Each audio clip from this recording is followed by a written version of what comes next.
camarades peuple d'Afrique, peuple de Côte d'Ivoire, mes chers frères et sœurs de l'Iptako Gourmand, peuple de Burkina Faso, chers camarades, l'heure est grave. L'heure est très grave, chers camarades. Dramane Ouattara accuse Soro Guillaume d'avoir tenté encore de le renverser à partir du Burkina Faso. Dramane Ouattara dit que Soro Guillaume a tenté une déstabilisation de la Côte d'Ivoire à partir du Burkina Faso, encore une fois. Ah! Mais l'heure est grave, hein? L'heure est grave. Chers camarades peu d'Afrique, nous avons les récits ici. Est-ce que Dramane dit vrai? Est-ce que c'est parce que Ibrahim Traoré a dénoncé son plan machiavélique que le gars il sort pour parler? Ou bien qu'est-ce qui se passe? Chers camarades peu d'Afrique, on a été alerté ici par Jeune Afrique, le média de Dramane Ouattara. Un média que Dramane Ouattara lui-même contrôle. De quoi s'agit-il? Jeune Afrique dit ceci. Entre Ibrahim Traoré et Alassane Ouattara, le cas Soro et la crainte du complot. La crainte du complot. Depuis l'arrestation en janvier à Abidjan, l'ex-rebelle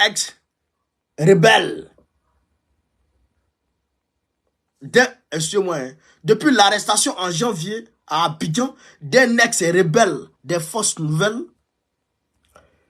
les services de renseignement ivoiriens affirment avoir découvert un réseau d'une cinquantaine de jeunes recrutés par des proches de Soro Guillaume pour mener des opérations de déstabilisation de la Côte d'Ivoire depuis le Burkina Faso. Est-ce que vous comprenez ça? Est-ce que vous comprenez ça? Mais on va rentrer dans le récit, chers camarades peu d'Afrique.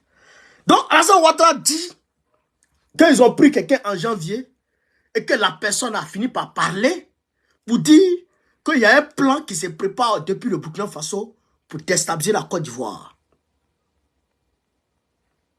Pour déstabiliser la Côte d'Ivoire. Non, quelle Côte d'Ivoire? Son pouvoir. Chers camarades peu d'Afrique, on va vous expliquer de quoi s'agit-il. On va vous expliquer de quoi s'agit-il, chers camarades. Ça c'est un rapport que j'ai pris sur la page de, je pense bien, Chris Chapi. Mais bon, c'est la même chose qui a été repris. C'est le même rapport qui a été repris dans l'explication de Jeune Afrique. Voilà. Donc, je vais vous donner lecture du rapport de la police de Dramane Ouattara. Bon, des services de renseignement de Dramane Ouattara. Je vais vous demander de partager au maximum. Selon les éléments actuellement en notre possession, il ressort qu'une cinquantaine de personnes recrutées et baptisées pèlerins, globalement des ex-combattants et des ex-gendarmes, sont au Burkina Faso pour y subir une formation militaire en vue de déstabiliser les institutions de la République de Côte d'Ivoire. Là, c'est qui est écrit. En effet, l'initiateur du dit projet se nomme Fofana Lama alias Imam, né le 11 janvier 1976 à Nandala de Fofana Mekoube et de Koulibaly Namizata. Son téléphone, ils ont donné son numéro de téléphone. Titulaire du baccalauréat de l'enseignement secondaire, cet ancien, je dirais, cet ancien membre des forces nouvelles, voilà, chef de la gendarmerie nationale, est originaire du même village que le commandant Ablaye Fofana, aide de camp de Guillaume Soro, ex-président de l'Assemblée nationale de Côte d'Ivoire.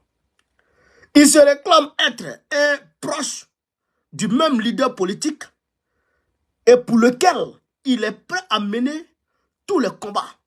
Cet ancien sous-officier de la gendarmerie reproche aux autorités actuelles leur ingratitude à son égard. Actuellement, selon nos sources, selon leurs sources, à Ouagadougou, à la tête d'un effectif de 50 personnes, ils ont mis voir la liste annexe, qui prennent part à la dite formation. Il dit enfin être le chef d'état-major particulier du leader du GPS. Donc le gars dit il est le leader il est l'aide du camp du leader il est le chef d'état-major particulier de Soro Guillaume. Il vient du même village que Ablaye Fofana, du commandant Ablaye Fofana. Vous comprenez ça? On dit qu'il s'appelle Fofana Lama, alias Imam. Vous comprenez ça? On dit c'est lui qui est à la tête du commando de 50 personnes qui est en train de se former au Burkina Faso pour venir déstabiliser la Côte d'Ivoire. Selon eux. Voilà. En effet, une cellule dénommée Centre d'intelligence opérationnelle, CIO, qui se veut d'être un bureau de renseignement orienté vers les pays non amis, et dont les bureaux sont situés dans l'immeuble abritant la pharmacie Songandé, sise au nord-est de Ouagadougou, a été mise en place. En cette cellule, dont l'un des animateurs principaux, l'adjudant de gendarmerie, à la retraite, le nommé Bakayoko Youssouf, alias Phoenix Youssef, domicilié à Yopougon Ouassakara, téléphone ils ont donné, est sorti du territoire ivoirien le 1er mars dernier à destination du Burkina Faso. Par ailleurs, le 28 janvier 2024, à Bobo Dioulasso, au Burkina Faso, le nommé Fofana Lama alias Imam aurait rencontré des officiers supérieurs de l'armée ivoirienne dans le cadre du projet en objet. Donc, ça veut dire que le gars a rencontré des officiers supérieurs de l'armée ivoirienne. Donc, ça veut dire que selon tenez vraiment, parce que c'est lui qui a la manœuvre, selon lui, ce gars-là, Imam-là, il a même des ramifications jusqu'au sommet de l'armée ivoirienne. D'accord. Décidé donc à en découdre avec le pouvoir en place en Côte d'Ivoire, dès 2020, il a instruit les nommés Koulibaly Lama alias Trésor, ivoirien né le 1er janvier 1970, chauffeur originaire de Timan, Séguéla, de l'ethnie Koyaka, domicilié à Abobo Boissec, présentement en formation au Burkina Faso. Téléphone, ils ont donné. Et le nommé Sissé Anzoumana, alias Jupiter, ils ont donné son numéro de téléphone, à l'effet de remobiliser et de rassembler ses anciens collaborateurs ex-combattants pour empêcher, au moment venu, la tenue des élections présidentielles de la même année et évincer le président Alassane Ouattara du pouvoir. Ça, c'était en 2020. On dit le gars, il a instruit des gens en 2020 pour renverser Alassane Ouattara. Alors, environ 300 combattants avaient été mobilisés à cet effet à Abobo. 300 combattants. Mais suite à l'interpellation de certains parmi eux, dont les nommés Sissé Ibrahim alias Iblo ou Kapi Koulibaly Lama alias Trésor, beaucoup de combattants ont fui tandis que les autres ont désisté. Donc, ils ont pris Iblo et puis ils ont pris Kapi. Ils ont pris Iblo, Kapi et Trésor. Donc, les trois là, ils les ont pris. Donc, les autres ont fui. En 2022, lorsque Koulibaly Lama alias Trésor est sorti de la prison, le nommé Fofana Lama alias Imam a remis le couvert en demandant cette fois-ci le recrutement d'une vingtaine de personnes pour une formation militaire au Mali. Mais après un séjour de plus d'un mois à Zégoua, Mali, il leur a demandé de rentrer en Côte d'Ivoire puisqu'ils n'avaient pas réussi à avoir un endroit pour la dite formation dans ce pays voisin. Donc, en 2022, ils sont partis au Mali, ils ont tenté de faire formation, ils n'ont pas pu faire formation, donc ils sont rentrés en Côte d'Ivoire. Enfin, en fin de l'année 2023, notamment au début du mois de décembre, après avoir cette fois-ci trouvé un endroit au Burkina Faso, et selon lui, l'accord des autorités de ce pays, il leur a demandé de nouveau de trouver 50 personnes volontaires pour la formation en vue de son objectif et sous la coordination du nommé Coulibaly Lama alias Trésor, un programme a été élaboré pour le convoyage des pèlerins au Burkina Faso. Alors, cet effectif a été subdivisé en 9 groupes et a été convoyé à Ouagadougou, au Burkina Faso, où ils sont aujourd'hui. Donc, là, le gars est en train de dire que Ibrahim Traoré a donné son accord à Sorokium de venir former ses militaires au Burkina Faso en vue d'aller déstabiliser le pouvoir de Dran Ouattara. Vous comprenez ça? D'accord. Donc, mettez les cœurs, tapotez, mettez les cœurs. Selon les éléments en notre position, c'est-à-dire que les éléments qui sont avec eux là-bas, ils ont arrêté des gens, ils sont en train de les faire parler. Voilà. Présentement, dans les encablures, pour y suivre une formation accélérée de 6 mois. Signalons que c'est le nommé Cissé Anzoumana alias Jupiter qui, après le départ de Coulibaly Lama alias Trésor au Burkina Faso, aurait la supervision des voyages des pèlerins. Ainsi, les réservations étaient faites à la veille des départs chez le sieur Yaya Guichetterie à la compagnie de transport Rakeita. Voilà, la compagnie de transport Rakeita. En raison de 25 000 francs CFA comme frais de transport par personne. Également, d'autres pèlerins empruntaient la compagnie de transport Rimo pour se rendre au Burkina Faso, toujours dans le cadre de cette même formation.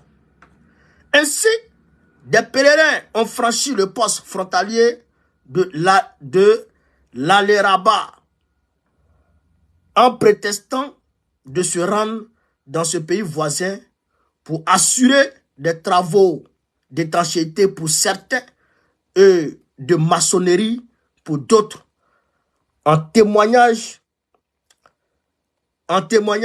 le rapport produit par le commissariat mixte de Ouagadougou lors du passage le 20 janvier 2024 à 7h40 du nommé Kone Karamoko dit Rambo, né le 1er janvier 1971 à Odine de Kone Lasne et de Keita Massangbe. Cellulaire, ils ont donné en compagnie de 3 individus au poste de police côté sortie de la Côte d'Ivoire, équivalent à l'entrée sur le territoire du Burkina Faso. Donc là, ils affirment, les Ivoiriens, ténébrement ces gars, affirment que le commissariat mixte de Ouagadougou a confirmé que les 2 gars là, Kone Karamoko, dit Rambo, est passé là-bas avec 2 de ces gars. Je pense 3 avec 3 individus. Il est passé là-bas avec 3 individus et que le truc là, comment on appelle ça, le commissariat mixte de Ouagadougou a confirmé ça. Donc ça s'adresse au Burkinabé. Il faut qu'ils apportent une réponse à ces allégations. Également, dans les mêmes conditions, le 21 janvier, à 6h10, un autre groupe dirigé par le nommé Kone Siaka, né le 2 janvier 1986, à Totia, en Côte d'Ivoire, de Kone Nanoua et de Kone Karidja, téléphone ils ont donné, en provenance d'Abidjan, a été enregistré au même poste de police de l'Arelaba à destination du Burkina Faso. Donc, ils disent encore que ces personnes-là ont été enregistrées aussi au poste de police de l'Arelaba. Donc, c'est que ces personnes qui sont arrivées dernièrement là ont été enregistrées au poste de police comment on appelle ça, du Burkina Faso. Et on dit ici, notez bien, il importe de faire remarquer que le bulletin quotidien du CIO du mardi 16 janvier 2024 a fait cas du départ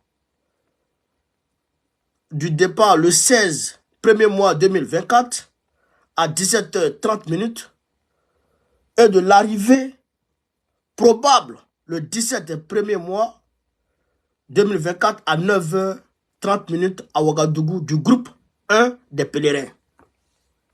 Donc, ils disent que les Burkinabés eux-mêmes ont enregistré l'entrée de ces personnes-là qui sont allées suivre des formations militaires au Burkina Faso pour aller par la suite déstabiliser la Côte d'Ivoire. Chers camarades d'Afrique, je vous demande de faire le maximum de partage, s'il vous plaît. Faites le maximum de partage. Donc, vous avez compris. Vous avez bien compris. Voilà. Donc, Draman Ouattara dit que Ibrahim Traoré et puis Soro Guillaume sont de mèche pour comploter une déstabilisation de son pouvoir. Vous comprenez ça? Vous comprenez ça? Et il dit qu'il a des preuves. Il a des aveux et il a des preuves. Il a des aveux et il a des preuves. Il dit ils ont pris quelqu'un. Ils ont pris, je crois, deux à trois personnes qui ont fait ces aveux-là. Qui ont confirmé qu'il y a ce complot en cours au Burkina Faso pour venir déstabiliser la Côte d'Ivoire. Voilà ce que le rapport dit. Et c'est repris aussi par Jeune Afrique, le média de Draman Ouattara. Vous comprenez ça? Vous comprenez ça, chers camarades d'Afrique? Ça, c'est pour plus.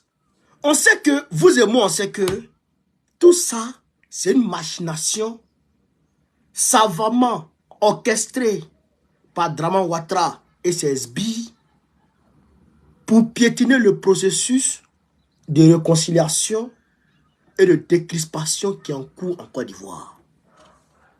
Je répète, hein? Je répète. Nous savons toutes et tous que ça là, c'est une machination savamment orchestrée par Draman Ouattara et ses sbires pour piétiner le processus de réconciliation, d'apaisement, de décrispation qui est en cours aujourd'hui en Côte d'Ivoire, qui doit aboutir à la rentrée de Soro Guillaume dans son pays, qui va aboutir à l'amnistie de Soro Guillaume, du président Laurent Gbagbo et d'autres, et Blaise Goudé, bien entendu. Ben, il faut les amnistier. Voilà. Vous comprenez ça? Donc, il est en train de mettre pied dedans. D'une part. D'autre part, il est en train de creuser de plus en plus le fossé qui existe aujourd'hui entre la Côte d'Ivoire, par sa faute, entre la Côte d'Ivoire et puis le Burkina Faso. Vous comprenez ça? Parce que le Burkina Faso, avec des preuves vidéo à l'appui, ce n'est pas des aveux à la con qu'on fait faire à des gens. Je ne sais même pas. Nous, on n'est pas là-bas. On dit, là, le gars a parlé. Les gars qui l'ont attrapé ont parlé. Ceux qui l'ont attrapé, là, nous, on ne les connaît pas. Nous, on ne les a pas vus parler. Est-ce qu'ils ont parlé sous contrainte? Est-ce qu'on les a tapés pour qu'ils parlent? Est-ce qu'on les a payés pour qu'ils disent ça? Nous, on ne sait pas. Nous, on ne sait pas. Et on ne le saura pas aujourd'hui. Donc, ces aveux à la con, là, nous, on ne croit pas à ça. Mais nous avons vu les militaires, les terroristes sur le territoire ivoirien, les militaires burkinabés ont montré ça. Tout le monde a vu. Karim, merci pour les étoiles, frère. Tout le monde a vu. Vous comprenez ça? Donc, ça veut dire que, en réalité, Alassane Ouattara est en train, d'une manière, de répliquer en disant que, oui, tu me traites, tu me traites de vouloir déstabiliser ton pays. Tu dis que j'ai des vérités de déstabilisation de ton pays, mais toi aussi, tu veux déstabiliser mon pays aussi. Vous comprenez ça? C'est ce que Draman Ouattara est en train de faire croire. Vous comprenez? Au lieu de répondre, au lieu d'apporter des réponses à l'accusation portée contre lui par l'armée burkinabé en bas, pas accusation formelle, mais le fait qu'on montre que la Côte d'Ivoire est une base arrière des terroristes et qu'on démontre que tous les déstabilisateurs du Burkina Faso sont en Côte d'Ivoire, au lieu de répondre à ça, au lieu d'apporter des réponses concrètes à ça, non, ils créent sur os des mensonges de toutes pièces pour dire que oui, Ibrahim Traoré est de mèche avec Soro Guillaume pour déstabiliser le pouvoir. Que Ibrahim Traoré est de mèche, est en train d'informer des militaires au Burkina Faso pour aller attaquer la Côte d'Ivoire. C'est 50 militaires qui vont attaquer la Côte d'Ivoire. C'est 50 militaires qui vont aller déstabiliser la Côte d'Ivoire. Ah bon? Ah bon? Donc, on dit, les Français sont allés la dernière fois, le ministre Sébastien Lecornu, il est parti en Côte d'Ivoire la dernière fois, il a dit que l'armée ivoirienne monte en puissance. Donc, monter en puissance là, donc c'est 50 personnes qui vont aller déstabiliser le pays. Hein? Donc, nous disons que tout ça, c'est des machinations orchestrées par Draman Ouattara pour que, frère, voilà, pour tuer le processus de réconciliation. C'est pourquoi il dit aux Soroïs, il faut se tenir, il faut augmenter le volume. Parce qu'on ne va pas rester dans le dialogue avec Draman Ouattara et puis il va faire les choses. Dialogue n'arrange pas Draman.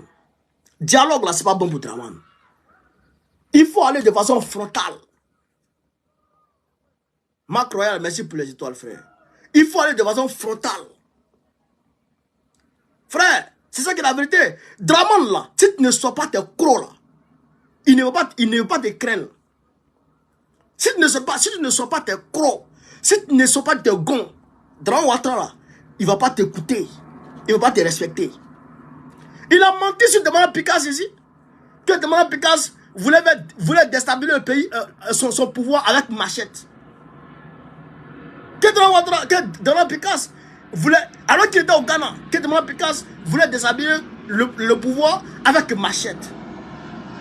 C'est quoi ça? C'est quoi tout ça? Quoi Justin? Il dit quoi Justin voulait déstabiliser le pouvoir? Il ne sait pas avec quoi il voulait déstabiliser. Peut-être qu'avec sa bouche. Ibo l'a dit. Ibo l'a dit voulait déstabiliser. Le camarade Kakabe, le fédéral de Yopougon, et lui aussi, il voulait déstabiliser la Côte d'Ivoire. Tous ceux qui parlent veulent déstabiliser la Côte d'Ivoire. André est un vieux fou. Donc, chers camarades, il faut qu'on se lève. Il faut se lever, je le dis. Draman Ouattara n'est pas prêt. Il n'est pas prêt pour la réconciliation. Il n'est pas prêt pour la décrispation. Vous avez vu aujourd'hui, pendant qu'il donne ces informations-là, ces informations bidons-là à la presse, le même jour, il fait la nomination. Il fait la nomination pour consolider son pouvoir. Vous comprenez ça? Les Mabri Takeus, là, ils n'étaient pas nommés. Ah, ils venaient les nommer ministres. Vous comprenez ça? Les Aoussou Jano, ils n'étaient pas nommés. Depuis on les a débarqués du Sénat, ils veulent les nommer ministres d'État. Vous comprenez ça? Donc, Draman là, la seule chose qui reste à Draman, c'est un soulèvement populaire pour aller le chercher. Vous comprenez ça? C'est ça qui est la vérité. Donc, je vais ouvrir le panel au niveau de TikTok.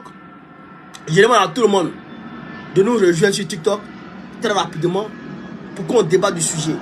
Et il ne faut pas oublier, on va parler de l'électricité dessus. Parce que l'électricité là, aujourd'hui, ça ne va pas en Côte d'Ivoire.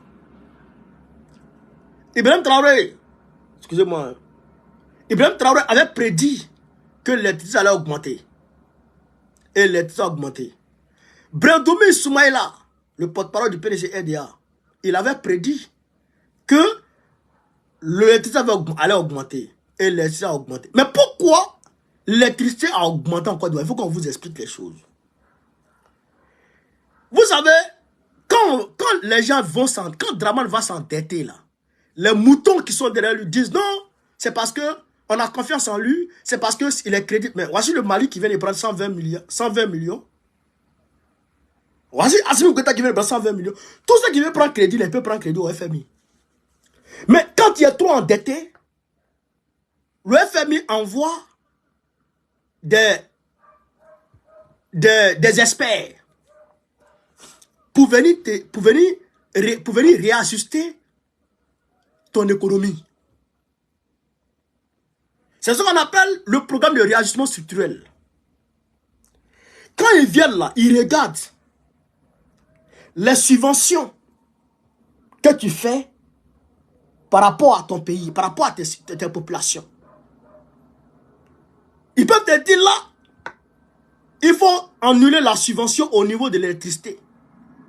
Il faut annuler la subvention au niveau du riz. Quand on importe le riz là, il y a une marge qu'on subventionne. Il faut lever la subvention au niveau des produits, comment on appelle ça, gaziers, les pétroliers, les produits pétroliers. Je prends par exemple l'exemple sur le carburant. Voilà. Il faut lever la subvention au niveau de là. Et donc, Alassane Ouattara est obligé, puisqu'il veut l'argent, il est obligé de sauter les subventions ici et là. Et Brendoumi Soumaïla l'avait dit. Il a dit que l'électricité allait augmenter parce que le pays s'endette. Et les experts, quand ils viennent là, ils posent leurs conditions. Vous comprenez ça? Ils posent leurs conditions. Donc, c'est ce qui fait qu'aujourd'hui, Draman Ouattara est obligé de sauter les subventions au niveau de l'électricité, au niveau du riz. C'est pourquoi vous voyez toujours, tout augmente là. Tout augmente parce que les subventions que l'État faisait au niveau de ces produits-là, Draman Ouattara est en train de tout sauter. Depuis Oufoué Boigny, on subventionnait. Draman Ouattara est en train de tout sauter. Toutes les subventions, ils sautent. Mais malgré qu'il saute les subventions, il met les taxes. Il augmente les taxes, il saute les subventions, il augmente les taxes. Mais bien sûr, puisqu'on lui dit qu'il faut payer la dette. Il faut payer la dette. Donc, l'économiste, l'expert Draman Ouattara, le technicien du FMI, Draman Ouattara, qui est venu en Côte d'Ivoire en 90 pour venir redresser l'économie de Côte d'Ivoire là. On envoie des experts pour venir redresser lui-même son économie. C'est-à-dire que tellement le gars, il ne vaut rien. Vous comprenez? Voilà pourquoi ça, tout est cher. Mais c'est pas que ça augmente et puis ça va descendre. Jamais ça ne va pas descendre. Puisque l'État de Côte d'Ivoire s'endette toujours pour investir dans des projets qui ne rapportent pas, qui ne produisent pas de richesse. Tu t'en fais goudron. Goudron là, ça rapporte une richesse. Goudron même qui se casse 2 jours après, ça rapporte une richesse. Au moins si ils prenaient un crédit pour investir dans des entreprises, les entreprises là pouvaient créer des richesses et ils allaient utiliser les bénéfices pour payer la dette. Mais il prend dette, il investit, il va faire pont. Mais d'ici pont là même va finir, les gens ont déjà volé tout l'argent. Lui-même il a volé la moitié, ces gens là ont volé la moitié de l'argent. Donc maintenant ça reste comme ça. Vous comprenez ça? Donc il prend crédit pour aller mettre dans. C'est que c'est comme moi, il m'a pris crédit pour aller payer à BIP pour me rendre zo. Mais j'ai pris crédit, je l'ai acheté à BIP pour me rendre zo, non. Mais crédit, il faut qu'il rembourse. Donc pour rembourser, il faut que j'aille prendre crédit encore avec un autre gars. Puisqu'il ne crée pas d'entreprise. Alors que si je prenais crédit pour aller créer un magasin, j'allais prendre bénéfice que je gagne dans le magasin là pour venir payer crédit du gars. Vous comprenez ça? Donc c'est pourquoi il est obligé de prendre crédit pour payer crédit. il va prendre en FMI, il va prendre la Banque mondiale, il va prendre en France, il va prendre en Allemagne, il va prendre là-bas, il va prendre là-bas. Vous comprenez ça? Ce qui fait que le courant est cher. Et tout sera tout cher. Merci Didier. Et ça va continuer à être cher. Ça va continuer. La hausse va continuer. Ça va continuer à augmenter. Ça va continuer à augmenter. Tout va continuer à augmenter. Ça ne va pas descendre. Hein? Ça ne va pas descendre. Jamais. Donc, moi, je voudrais voir le président des consommateurs en Côte d'Ivoire. Je voudrais le voir. Et ça, il faut qu'on me donne le nom ici du président des consommateurs en Côte d'Ivoire. Il a fait une vidéo sur lui. Camarades, venez me trouver sur notre panel TikTok. On va ouvrir le panel pour parler un peu des deux sujets là.